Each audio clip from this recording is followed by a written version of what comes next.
तो फ्रेंड्स, आज का हमारा टॉपिक है चक्रवृद्धि ब्याज निकालना सीखे। चक्रवृद्धि ब्याज कैसे निकाला जाता है आज की इस वीडियो में हम लोग सीखेंगे। हमारा पहला प्रश्न है, 4,000 रुपये का 10% की वार्षिक ब्याज की दर से 3 वर्ष का चक्रवृद्धि ब्याज ज्ञात कीजिए। तो चक्रवृद्धि ब्याज क्या होता है?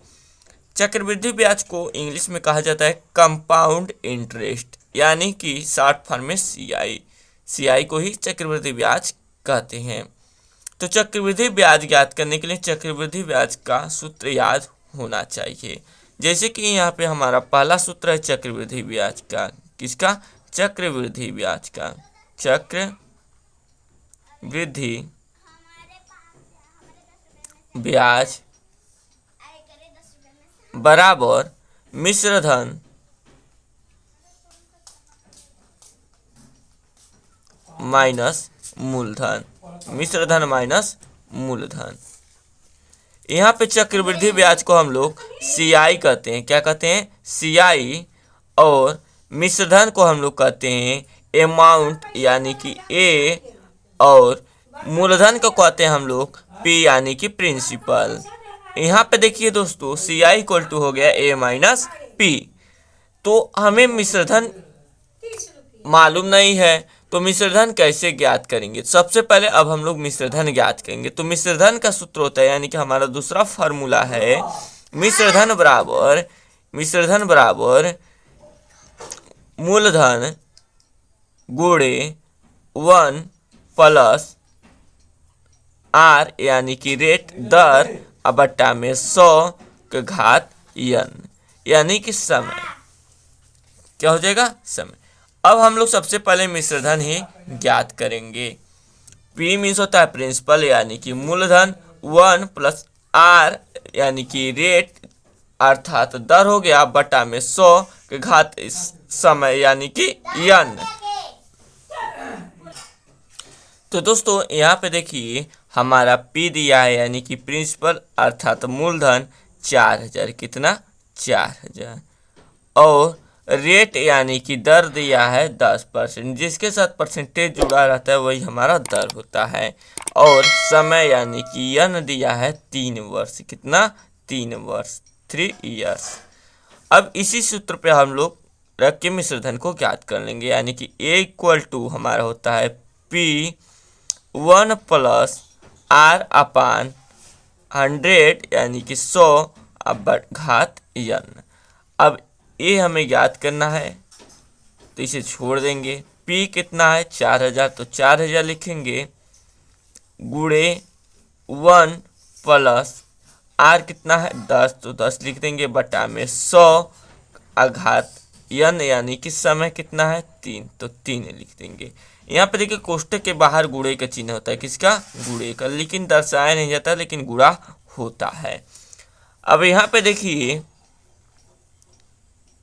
4,000 लिख देंगे, 4,000। अब इसे हम लोग 1 0 से 1 0 को कैंसिल कर देंगे, सरल करेंगे। अब हमारा बचा 10। कितना बचा? 10। अब 1 प्लस 1 बट्टा में 10 जोड़ेंगे तो हमारा हो जाएगा 11 बट्टा में 10। कितना हो जाएगा? 11 बट्टा में 10 का घात 3।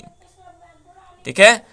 अब यहाँ पे हमारा हो गया 4,000 गुणे 11 बट्टे 10 को हम लोग 3 बार लिखेंगे। 11 बट्टा 10 गुणे 11 बट्टा 10 गुणे 11 बट्टा में 10। जितना घात होता है यह संख्या है, जैसे कि मान लीजिए x है का घात 2 है, यानी कि इसका 2 बार गुणा, x का गुणा 2 बार।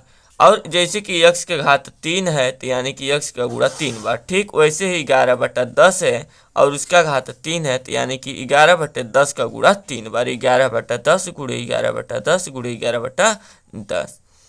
अब यहाँ पे देखिए 1 0 2 0 3 0, इन तीनों जीरो से मिलाकर यह 3 0 कैंसिल हो गया।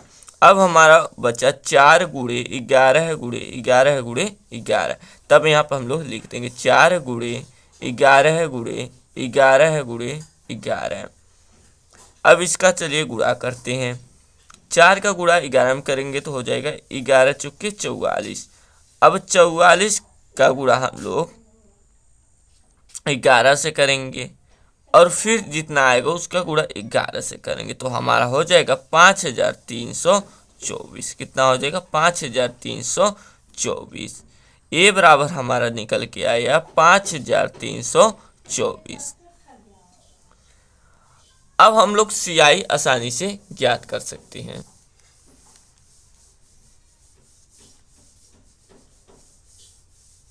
अब हम लोग CI को आसानी से ज्ञात कर सकते हैं। CI इक्वल टू हो जाएगा हमारा A minus P. CI equal to A minus P, अर्थात A है हमारा 5324 माइनस P कितना है? 4000 इक्वल टू हो गया हमारा 1324, और यही हमारा आंसर है। यानी कि चक्रवृद्धि ब्याज बराबर आ गया 1324। आई होप कि आप सभी को चक्रवृद्धि ब्याज ज्ञात करना आ गया होगा। चक्रवृद्धि ब्याज आप लोग आसानी से ज्ञात कर लेंगे। यदि आप सभी को यह वीडियो पसंद आए तो प्लीज़ वीडियो को लाइक कर दीजिएगा। चैनल पर नया है तो चैनल को सब्सक्राइब कर दीजिएगा। फिर मिलते हैं अगले नेक्स्ट शानदार वीडियो के साथ। तब तक के लिए जय हिंद।